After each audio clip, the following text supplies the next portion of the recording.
이들의 가족인 나사로가 죽어서 괴로워하고 있던 모습이었어요. 그러니까 한 사람이 죽은 거예요. 근데 그 죽은 사람의 배경을 보니까 굉장히 친밀함도 많고 동네 사람들도 이렇게 좋아하던 그런 사람이었다라는 거죠. 이 선생님이 오셔서 너를 부르신다라는 장면으로 시작돼서 그리고 마리아가 급히 일어나 예수님께 나아갑니다. 그러니까 이 슬픔에 잠겨있던 마리아에게 어떤 소식이 왔냐면 예수님께서 너에게 오래라는 이제 메시지가 온 거죠. 그래서 이 마리아가 일어나 나가니까 그 뒤에 있는 사람들은 무슨 생각을 했냐면 이 사람이 이제 더 애곡하러 슬퍼하러 나가는구나 하고 얼떨떨떨 우르르 따라가는 거예요. 주변의 유대인들은 무덤에 가는 줄 알고. 그런데 그것이 아니라 마리아는 어디 앞에 엎드렸냐면 이게 계속 대치되는 겁니다. 오늘 무덤과 예수님, 마을 안과 마을 밖. 그 마리아는 지금 그 무덤 앞에 엎드려 가서 우는 것이 아니라 어디로 갔냐면 예수님 앞에 가서 엎드렸더라라는 겁니다. 그러면서 주께서 여기 계셨더라면 내 오라버니가 죽지 아니하였겠나이다 하고 말하며 우는 장면이 나옵니다.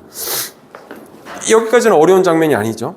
근데 그 모습을 보신 예수님께서 어떤 말씀을 하시고 지금 응대를 하시냐면 33절에 보니까 제가 한번 읽어보겠습니다. 예수께서 그가 우는 것과 또 함께 온 유대인들이 우는 것을 보시고 심령에 비통히 여기시고 불쌍히 여기사. 또 34, 35절 이르시되 그를 어디 두었느냐 이르되 주여 와서 보옵소서 하니 어떻게 하셔요? 예수께서 눈물을 흘리시더라 라고 이야기를 하세요. 예수님께서 지금 눈물을 흘리시는데 그 마음이 뭐냐면 심령이 비통하셨다라고 나옵니다. 근데 예수님은 어차피 지금 가서 살리실 거거든요. 그래서 예수님이 지금 우셨던 이 장면을 두고 의견이 사실은 분분한 것이 있는데 우리가 이 장면에서 어떻게 예수님이 우신 것을 결정하기로 지금 신학적으로 결론이 났냐면 바로 예수님께서는 이 사람들의 슬픔에 공감해서 우신 것 하나, 그리고 이 비통해하고 애통해하는 사람들의 영적인 모습을 보고 요한복음이라는 특수성을 가지고 이들의 어둠에 잠긴, 슬픔에 잠긴, 사망에 잠긴 이 사람들의 심령을 보고 비통히 여기셔서 우셨다. 이 두 가지입니다. 하나는 이 슬퍼하는 백성들의 공감하시는 울음, 그리고 두 번째는 이게 더 강력한 건데요. 이 공감하면서 그냥 예수님도 슬퍼서 오신 게 아니라 지금 사망 가운데, 어둠 가운데, 죽음 가운데 그냥 매몰돼서 이 울고 있는 이 사람들의 심령을 비통히 여기시는 구원자의 모습으로 영적인 시각으로 보셔서 우셨던 것. 그게 바로 이 본문의 핵심이라는 겁니다. 자, 요한복음을 우리는 보고 있습니다. 지금도 사망의 마을 밖에서 우리를 부르시는 예수님입니다. 사망이라는 마을이 있어요. 죽음의 마을이 있습니다. 그 밖에서 우리를 예수님이 부르십니다. 자, 우리는 현실 앞에서 사망과 같은 무덤을 먼저 보는가 아니면 생명의 주님을 먼저 보는가, 이것이 계속 요한복음에서 우리에게 요구하는 두 가지 시각입니다. 육적인 시각, 보이는 현실 중심인지 아니면 영적인 시각으로 하늘에서 바라보시는 하나님의 시각으로 보는지가 계속 보고 있는 거죠. 이게 요한복음의 두 가지 시각입니다. 우리가 마테마가 누가 요한의 특징들을 보고 볼 때 요한복음은 우리가 영적인 책이다라고 이야기를 많이 합니다. 요한복음은. 그 이야기가 뭐냐면 요한복음에 나온 모든 내용들이 영적인 시각이다 하는 것은 그냥 우리가 사람의 입장으로 영적인 눈을 떠서 보는 것이 아니라 하늘 아버지께서 하늘에서 내려다보시는 입장으로 보신다는 말씀이에요. 이 요한복음의 모든 시각이. 그래서 예수님께서 비통히 여기신 것은 우리의 생각으로 마음으로 봐야 될 것이 아니라 하늘 아버지의 마음으로 보아야 된다는 것입니다. 우리의 시각으로 봤을 때는 우리의 고통에 공감해 주시는 주님, 우리의 슬픔을 알아주시는 주님, 우리의 어려움을 알아주시는 주님, 다 공감해 주시는 주님이구나라는 단순히 심령의 우리 마음의 그런 위안으로 삼을 내용으로 볼 것이 아니라 하늘 아버지께서 하늘에서 내려다보시는 영적인 권위로 보시는 이 사망이라는 것, 죽음이라는 것, 슬픔이라는 것, 어려운 것에 대해서 어떻게 해석하시는지를 우리가 봐야 된다라는 말씀입니다. 여러분, 또 굉장히 중요한 게 있는데요. 이 시각 가운데 지금 누가 계시죠? 이 사망의 시각과 하늘 아버지의 시각 가운데 누구 한 분이 계십니다. 바로 예수님이세요. 이 예수님이 둘 사이를 옮겨주시고 바꿔주시는 중간 인자 역할을 하고 계신 겁니다. 보세요. 요한복음 1장 1절에 어떻게 나와 있죠? 태초에 말씀이 계시니라. 그죠? 바로 예수님에 대한 이야기. 요한복음 1장 1절에 바로 나옵니다. 그리고 그가 사람이 되어 내려오신 것이 바로 예수님이다라고 말씀을 하세요. 그러니까 근데 그 창세기 1장 1절과 같은 말씀이 요한복음 1장 1절에도 있는데 이게 얼마나 큰 지경의 말씀이냐면 태초에 말씀이 계시니라. 그 말씀이 세상을 창조하셨다는 거잖아요. 여기서 생각하는 말씀은 단순히 우리가 이야기하는 성경의 이야기가 아니에요. 이게 유대인들을 향한 경고이자 메시지인데 이 말씀이라는 건요. 뭐냐면 하나님의 원리를 이야기합니다. 하나님의 원리. 하나님의 권위를 이야기해요. 그러니까 하나님의 권위로 이 세상이 지어졌다. 하나님의 원리로 이 세상이 지어졌다라고 유대인들이 그 말씀을 받아들일 때 이해를 합니다. 우리는 단순히 하나님이 말씀으로 세상이 지어졌다니까 우리가 가지고 있는 성경책에 있는 내용으로 하나님이 이렇게 세상을 사랑하시고 이렇게 지어가시고 이 생각하는데 유대인은요, 이 모세오경 안에 세상이 돌아가는 원리를 다 파악하거든요. 원리라는 게 뭐냐면 해가 뜨고 지는 것, 그리고 물이 높은 데서 낮은 데로 흐르는 것. 또 유대인들은 우리가 참 뭘 잘하죠? 자녀 교육 잘하죠. 자녀 교육하는 방법, 그리고 신앙이 전수되는 방법, 그 모든 원리를 성경 안에서 찾습니다. 그리고 또 유대인은 전 세계적으로 뭐가 제일 많습니까? 유대인 중에 부자가 제일 많아요. 이 물질, 세상에 돌아가는 원리들을 유대인들은 다 알고 있단 말이에요. 근데 이 우리가 말씀으로 세상이 지어졌다니까 그냥 우리의 도덕적으로 살아가야 되는 것, 윤리적으로 살아야 되는 것으로 이해하는 그 수준인데 그 수준이 아니라 이 시각은 세상이 돌아가는 원리대로 하나님이 이 세상을 지으셨다라는 것이고 우리가 오늘 이 사망의 마을에 있는 이곳에서 예수님이 말씀하시는 어떤 원리를 우리가 삶에 적용해야 되는가, 어떻게 하나님의 시각으로 우리의 문제들을 봐야 되는가 라는 영적인 시각을 우리에게 제시하고 계십니다. 바로 예수님이라는 분을 통해서 그 간극을 좁혀버리시고 우리의 시각이 영적인 시각으로 열리기를 바로 도전하시는 말씀이 오늘 말씀입니다. 그렇게 오늘 말씀 가운데 모두가 주님의 영적인 시각을 열어내시길, 주님의 영안이 열리시길 예수님을 축복합니다. 아멘. 우리의 모든 상황을 볼 때 그런 일들이 일어날 수 있습니다. 그렇게 될 수 있습니다. 우리가 말씀을 붙잡으면 그런 일이 우리에게 일어납니다. 나사로가 죽었습니다. 마르다와 마리아의 집은 슬픔과 상실로 가득합니다. 나사로가 죽었다는 메시지는요, 굉장히 절망적입니다. 내일이 없다는 겁니다. 더 이상 앞으로 일이 없다라는 거예요. 더 이상 끝난 거, 사랑하는 사람이 죽었다는 의미에서 끝나는 것이 아니라 이 집은 이제 망했다라는 의미와도 같습니다. 그래서 마르다와 마리아의 집은 이제 망했다예요. 망했다. 그냥 한 사람이 돌아가셔서 단순히 이별의 슬픔을 가지고 가는 것이 아니라 내일 뭔가 우리가 해야 되는데 그게 지금 안 된다는 소식이 와버린 거예요. 내일 우리가 어떤 일을 열어야 되고 어떤 일을 해결해야 되는데 내일 우리에게 이만큼이 필요한데 이게 안 된다. 그게 끝났다. 라고 와버린 겁니다. 그냥 죽음과 절망, 끝남이 있는 거예요. 그런데 바로 그 순간 예수님이 가까이 오십니다. 예수님이 오시는데요. 예수님이 그 사람을 통해서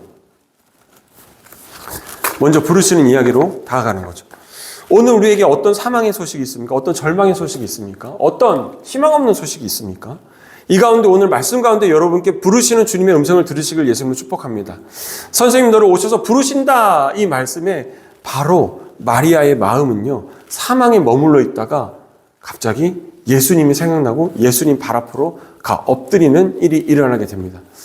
마리아의 발걸음을 우리가 두 가지 해석으로 볼 수가 있습니다. 세상 사람들은요, 그 사람이 애곡하러 간다고 생각했어요. 무덤 앞으로 간다고 생각해서 절망에 빠져 있다가 더 사망의 길로 가는 거예요. 더 어둠의 길로 가는 거예요. 죽음 앞에 우리가 그것에 희망을 가지지 못하고 소망을 가지지 못하는 자리로 간다고 사람들을 생각했습니다. 그러나 마리아의 진실은 깊이 일어나 예수님을 향한 발걸음이었죠. 이 발걸음을 우리의 시각적인 면, 육적인 시각, 영적인 시간으로 다시 한번 봐보겠습니다. 육의 시각은요, 끝났다, 늦었다, 무덤뿐이다, 남은 것은 눈물뿐이다 있었습니다. 그러나 우리에게 도전하시는 요한복음의 이 시각은 주님이 오셨다. 이 사건 가운데 주님이 오셨다. 이 사건 가운데, 이 일 가운데 주님이 부르신다. 아직 끝이 아니다. 생명이 가까이 있다라는 메시지로 오늘 우리 말씀에 마음에 주시기를 원하신다는 주님의 사랑이 있다는 거예요. 아멘이십니까? 오늘 우리 마음에 주님께서 도전해 주시기를 축복합니다. 우리 마음 가운데 주님께서 성령의 영안을 열어주셔서 우리가 바라보고 있는 이 일을 주님께서 해결하실 일, 주님께서 메시지로 바꾸실 일, 주님께서 치유의 도구로 바꾸실 일로 여러분이 받으시기를 주님의 이름으로 축복합니다. 우리의 시각이 바뀌고 그 다음에 우리의 삶의 경계가 완전히 바뀌게 됩니다. 마을 안에는 중개의 분위기와 체념이 지배하는 자리였습니다. 끝난 것이었습니다. 아직도 어둠 가운데 머물러 있다면, 힘든 가운데 머물러 있다면 우리는 그렇게 되죠. 그러나 마을 밖의 경계에 예수님이 계신 곳에는 생명의 주님이 기다리고 계신 자리였습니다. 주님께서 언제나 우리에게 요구하시는 주님께 다가가는 우리의 행동입니다. 행동. 말씀으로 오늘 우리를 부르십니다. 그럼 우리의 마음에는 어떻게 돼야 되겠습니까? 아직도 마을 안에서 사망의 자리에 있는 것이 아니라 생명의 자리, 주님 앞으로 나아가야 됩니다. 우리 마음 앞에 성령의 바람을 넣고 찬양을 넣고 말씀을 넣어서 주님께서 희망으로, 소망으로 채워주시는 것을 우리가 느끼고 그렇게 마음 먹고 살아가는 사람으로 살아가야 된다는 것이에요. 그것이 우리가 할 수 있는 행동이고 영적인 일입니다. 근데 이게 아주 맞붙어 있어서 우리가 우리 마음에 이런 것들이 주님께서 성령으로 또 함께 해 주셔야 할 수 있는 일이 된다는 거죠. 근데 여러분, 사람은 주님 앞에 가서도 어디에 집중하는지 아십니까?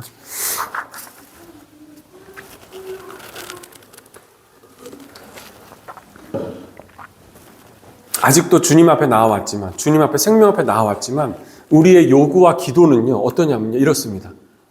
주님, 다시 살리려고 오셨군요. 다시 해주려고 오셨군요가 아니라 주께서 여기 계셨더라면 내 오라버니가 죽지 아니하였겠나이다 라는 굉장히 인간적인 고백이 나오게 됩니다. 마리아의 눈물과 고백, 믿음과 슬픔, 사랑과 아쉬움의 교차, 이 완전한 부활의 시선에는 아직 이르지 못한 거죠.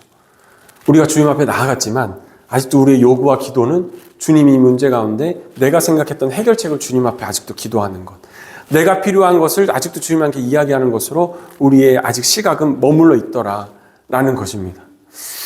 여러분, 그럼 우리가 주님께 어떻게 구해야 하겠습니까? 주님이 하실 줄 믿습니다. 주님의 방법대로.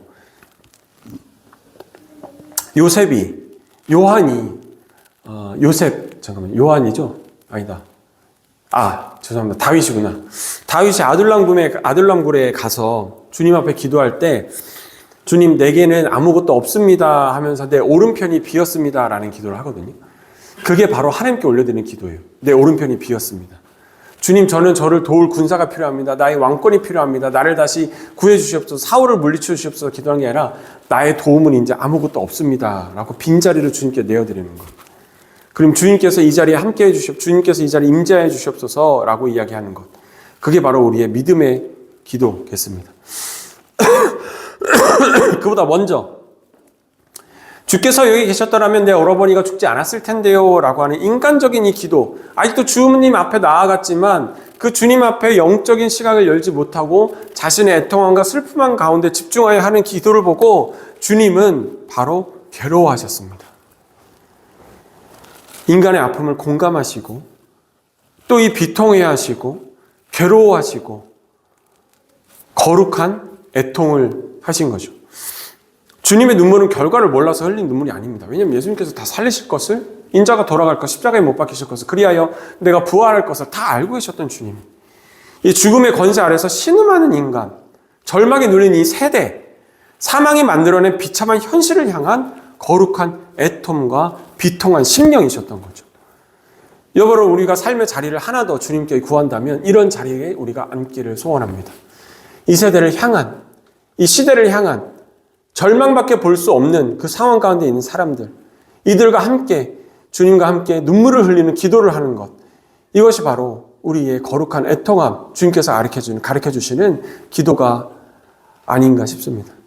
특별히 오늘 선교사님 모셨는데 오늘 말씀은 제가 무언가를 목적하여서 본문을 선택해서 한 설교는 아닙니다. 항상 매일 성경 그 순서를 가지고 합니다. 매일 성경 순서를 가지고 오늘 주일의 말씀이 이 말씀이다. 그럼 그 말씀을 그냥 계속 합니다. 주중에도 매일 성경을 하고. 그런데 오늘 이 거룩한 애통, 절망에 눌린 세대, 비통한 세대, 물론 우리가 이 한국의 지금 현실을 두고도 이야기할 수 있지만 우크라이나의 현실, 정말 절망밖에 없는, 사망밖에 없는, 죽음밖에 없는, 마치 나사로가 죽어서 모두가 애통해하는, 전쟁통에 끌려간 나의 가족과 그 사람들이 다 죽었다라는 소식만 자꾸 오게 되는 그 슬픔과 어두움의 현실에 있는 사람들과 함께 눈물을 흘리라는 주님의 메시지인 줄 믿습니다. 우리가 감히 헤아릴 수도 없는, 감히 공감할 수도 없는 그 전쟁의 아픔, 정말 삶의 터전이 완전히 무너지고 나의 형제가, 나의 아버지가 전쟁터에 가서 죽어버리는 그런 공포스러운, 절망스러운 그런 상황에 있는 분들과 함께 흘리는 눈물이 우리 하늘별 교회에 허락하여 주신 주님의 눈물이 될 줄 믿습니다. 그렇게 함께 눈물 흘림으로 주님께서 우리의 모든 성도님들, 우리 한 사람 한 사람을 어둠과 사망의 자리에 있는 사람들을 어디로 끌어내요? 생명의 자리로 끌어내어서 주님의 발 아래 엎드려 주님께서 베풀어 주시는 은혜의 잔을 마시기를 소원합니다. 패배의 눈물이 아닌 구원자의 눈물로 우리가 바뀌게 되고, 슬퍼하는 그 슬픔에 같이 애통하며 그것이 슬픔의 눈물이지만 구원하여 주시는 주님의 소망의 눈물로 바뀌는 것을 우리가 함께 보기를 소원합니다. 주님의 눈물은 사망 권세를 향한 거룩한 반응이었습니다. 주님의 죽음은 현실을 슬퍼하시면서도 그 죽음을 깨트리기 위해 오신 생명의 주님의 사역이 바로 십자가의 사역이십니다. 그러한 눈물이 우리 가운데 있기를 소원합니다. 그런 반응이 우리 가운데 있기를 소원합니다. 예수님께서는 그런 우리를 부르십니다.